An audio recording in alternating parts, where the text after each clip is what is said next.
বিসমিল্লাহির রহমানির রহিম। অধ্যায় 11, জীবাশ্ম জ্বালানি ও খনিজ সম্পদ, লেকচার 6।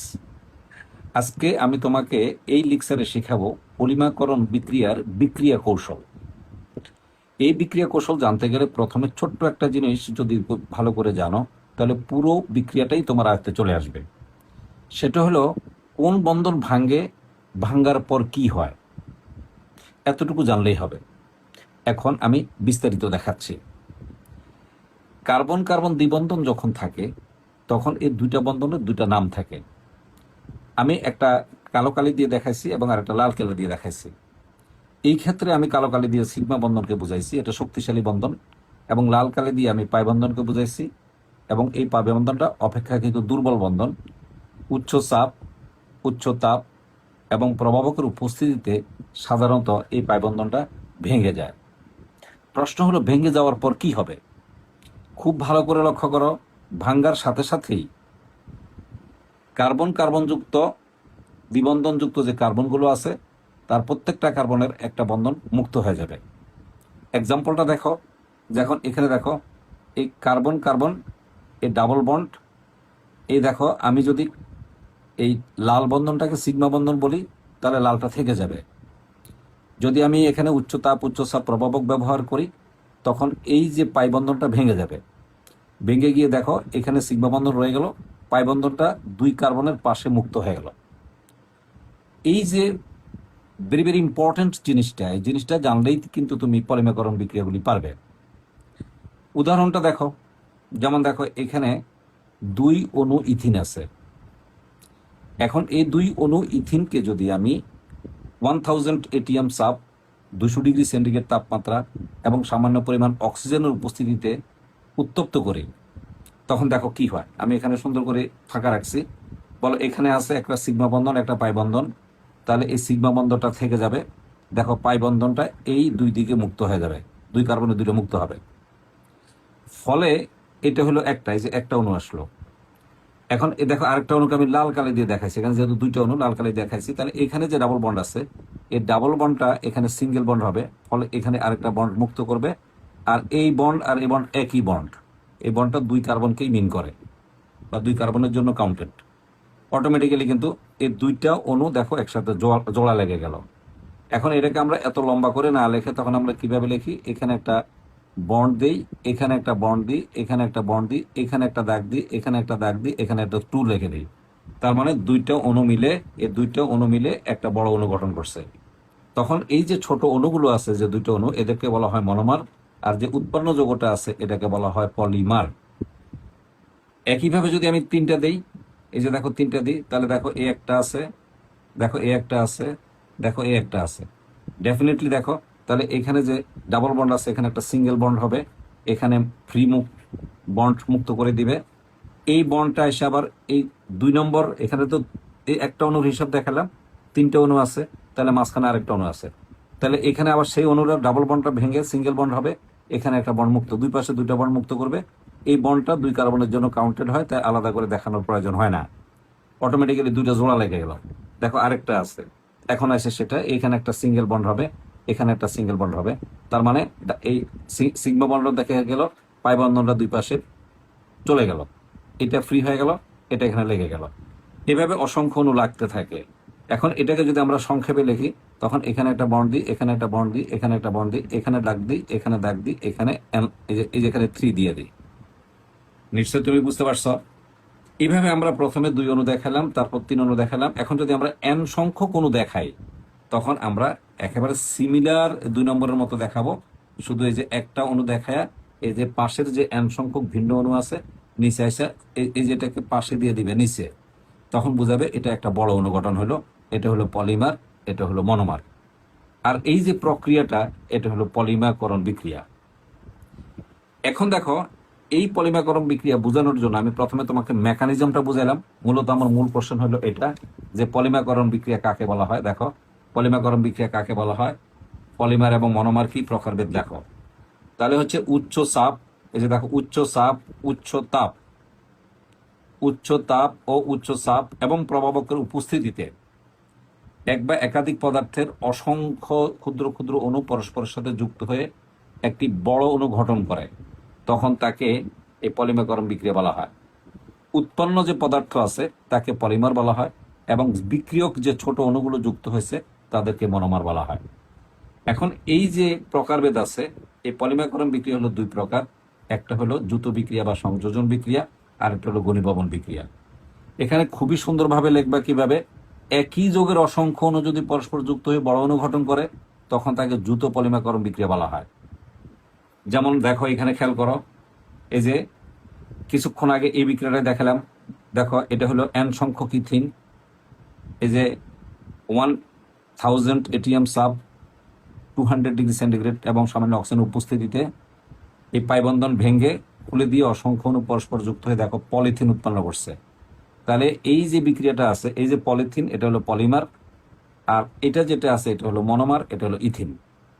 একইভাবে এটার নাম হলো প্রোপিন, এই যে এটার নাম হলো প্রোপিন, এই যে অসংখ্য প্রোপিন একসাথে হয়ে গেল, এটাকে বলা হয়, এই যে এন সংখ্যকটা নিচে চলে আসলো। এবং এখানে প্রভাবক হিসেবে দিতে হবে টাইটেনিয়াম ক্লোরাইড, এবং সাব দিতে হবে 140 এটিএম, এবং টেম্পারেচার দিব 120 ডিগ্রি সেন্টিগ্রেড। এতে যেটা উৎপন্ন হবে এটা হবে পলিপ্রোপিন।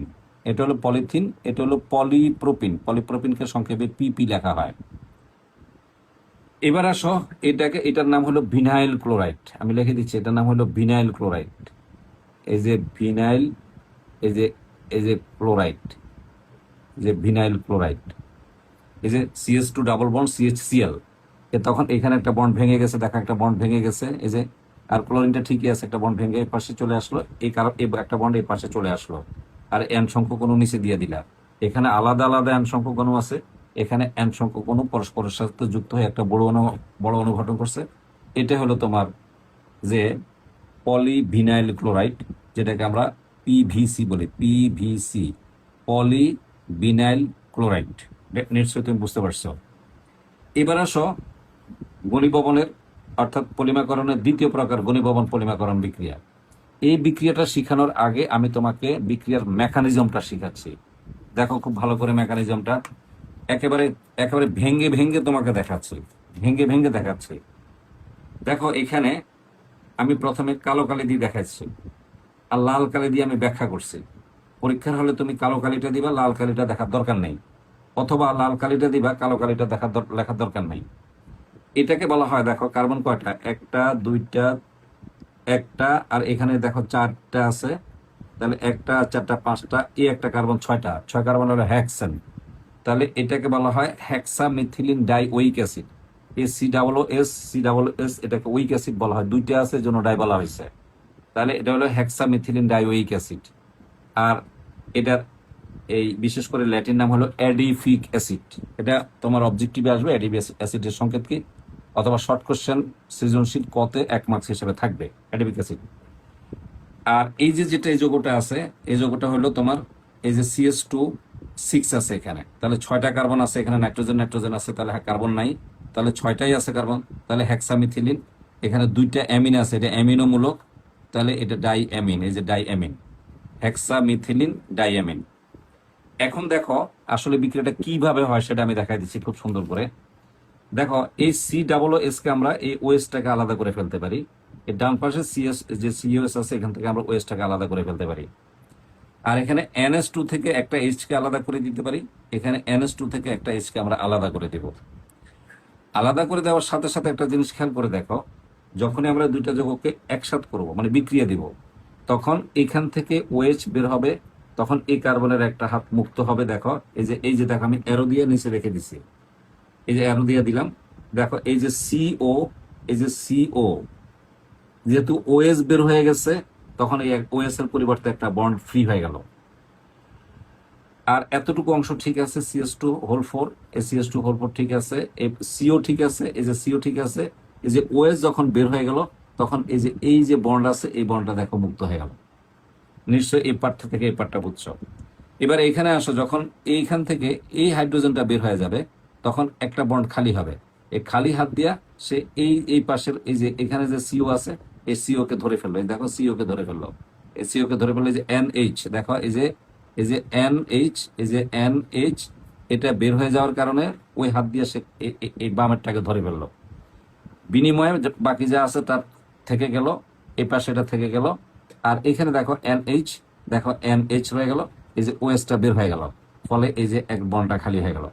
তাহলে বের হলো কি, দেখো একটা OH আর H এক অণু পানি হলো, আবার একটা OH আর একটা H আর কোনো পানি হলো, তাহলে দেখো এই যে 2 অণু পানি হলো। যেহেতু এখানে n সংখ্যক অণু দিব, এখানে n সংখ্যক অণু দিব, তাহলে টয়েস n সংখ্যক অণু পানি হবে। তাহলে এই যে জিনিসটা হলো, এটাকে আমরা বলি নাইলন 66। খুবই ইম্পর্টেন্ট কোশ্চেন ঘনীভবন পলিমাকরণ বিক্রিয়ার। এই নাইলন 66 এর পুরো বিস্তারিত বিবরণটা আমি এখানে দেখা দিলাম, বিক্রিয়া মেকানিজম বা কৌশলটা দেখা দিলাম, কিভাবে বিক্রিয়া হয় বা কিভাবে মেকানিজম হয়। এবার এইখানে দেখো আমি যেটা দেখাবো তোমাকে, সেটা হলো এখানে আসো পলিমাকরণ বিক্রিয়া, ঘনীভবন পলিমাকরণ বিক্রিয়া। এই যে পলিমাকরণ বিক্রিয়া দুই বা ততোধিক যৌগের অসংখ্য অণু পরস্পরের সাথে যুক্ত হয়ে এই যে পলিমার গঠন করে, তাকে পলিমাকরণ বিক্রিয়া বলা হয়। এই ক্ষেত্রে ছোট ছোট কার্বন ডাইঅক্সাইডের অণু অথবা পানির অণু বিমুক্ত হয়। তাহলে দেখো এই যে আমি কিছুক্ষণ আগে এই পুরোটাই ব্যাখ্যা করে দেখছি। এই যে এটা অ্যাডিফিক অ্যাসিড, এটা হলো হেক্সামিথিলিন ডাইঅ্যামিন, এখানে টাইটানিয়াম অক্সাইডের তাপ দিবা, তাপ দিলে দেখো নাইলন 66 উৎপন্ন হলো। এই পুরো জিনিসটা আমি কিন্তু তোমাকে কিছুক্ষণ আগে বিবরণ দিলাম। সো পরীক্ষার হলে কিভাবে আসতে পারে, এই যে প্রস্তুতি বা ব্যবহার লেখো। একটা হলো পলিথিন, নিশ্চয়ই আমি পড়াইছি যে 1 নম্বরটা পলিথিন, এই যে 1 নম্বরটা পলিথিন। এটা কোথায় ব্যবহার করা হয় তোমরা জানো, পলিথিনের ব্যবহার সম্পর্কে তুমি অবশ্যই ভালো জানো। তারপর হলো PP, পলিপ্রোপিন। এই যে দেখো 2 নম্বর পলিপ্রোপিন, আমি এটা পড়াইছি যে এখানে উত্তর আছে, নোট আছে। এর 3 নম্বর হলো PVC, পলিভিনাইল ক্লোরাইড। এই দেখো 3 নম্বরটা পলিভিনাইল ক্লোরাইড।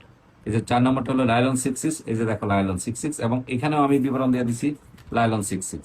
মানে এই পোর্শনগুলোর কিভাবে হয়, বিক্রিয়ার মেকানিজমটা কিভাবে হয়, এই আমি প্রথম পাতা বিক্রিয়ার মেকানিজম মধ্যে দেখা দিলাম। যদি কোনো সমস্যা ফিল করো অবশ্যই তুমি কমেন্টস করবে, এই ক্লাসটা তুমি ইউটিউবেও পাবে। আর তাছাড়া যদি কোনো সমস্যা তোমার থাকে বা কেমন লাগলো ক্লাসটা, আমাকে তুমি অবশ্যই আহ, বিশেষ করে মেসেজে অর্থাৎ জানাবে আমাকে, ইনশাল্লাহ। অনেক ধন্যবাদ, ভালো থাকবে।